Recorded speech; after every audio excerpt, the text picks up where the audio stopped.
Hi YouTubers, this is Tony from Pittsburgh's Living.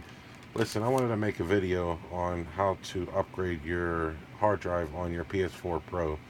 Um, I have a PS4 and a PS4 Pro, and I bought this one off Amazon. It's a DataBank Plus. It takes the 2.5 and 3.5 hard drives, and I figured maybe I could take it and set it off to the side. And I bought an extra wire. It is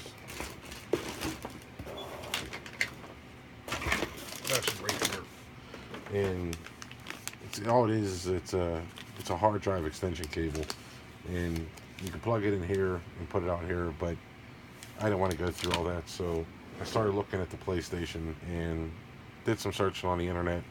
There's really nothing on there of how to install anything bigger than a 2 terabyte, because the 1 terabyte that comes with it was not enough storage for me at all. It was completely full when I tried to transfer the data from the PlayStation 4 to this. So I did some looking around, and I actually found this one. It's a 4 terabyte at Best Buy for, I think it was like $98 or something or other. And I figured, okay, we'll see if it'll fit. Well, look at the difference. This is the one out of the PlayStation. It's thin. It's the 1 terabyte thin.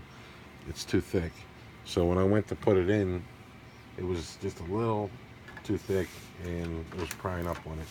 So anyways, I started messing with it, and I found out there's a benzool that runs all the way around. It's a U shape, and pop this side off, pop this side off, just pry them up very easily.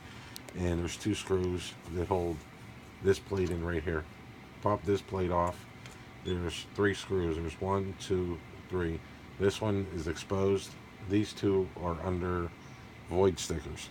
So if you get like a dental pick and you pull them off, you still have the void, I guess. But I guess what you're going to do, you're going to be voiding the system anyways. But once you get it off, this slides like this and then comes off.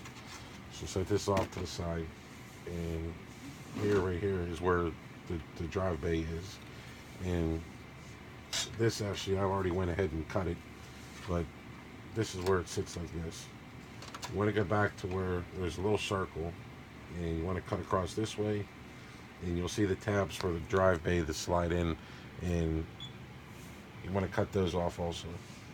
So I used a pair of tin snips, or if you got a sheet metal cutter like this, you get a cleaner cut.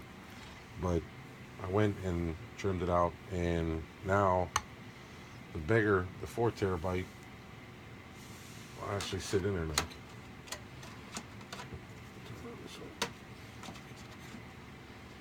And then what happens is the old bay that came with the 1 terabyte, if you see, the screws are just off a little bit. So I'm going to use this anyways. I'll actually hold it in tight. So when I go to push it in, it'll still stay. Then you take your screw, hold it back down, start to put it back together. And I don't know if you guys know or not how to update it with a new hard drive. How you go onto PlayStation's website and you got to download it to a flash stick. And one other thing is, once you go anything above 2 terabytes, you have to turn off the auto shutdown mode, or it will not recognize the 4 terabytes. From the videos and whatnot I've watched and whatnot, I guess you have to turn the the auto off or whatever, so that way it'll recognize this hard drive and it'll work. Because I guess it'll take up to like 6 or 8 terabytes. And I'm sure, if you could find another one this thick, we could probably keep upgrading maybe to a 6 or an 8. I'm not real sure how big they make these, but the 4 terabyte is should be good enough for a while, until maybe hopefully they do an update where you can do an external with the 3.5. But like I said, this one here, it'd be nice if they had made one, I guess, that you can set off to the side so you can use it, because the 2.5 sits below and then the 3.5 sits above, which would make an excellent data bank. But anyways, I did it like this. And if you do this, it's going to be at your own risk. And one other thing is, keep a magnet handy, just to pick up the little metal shards that fall through.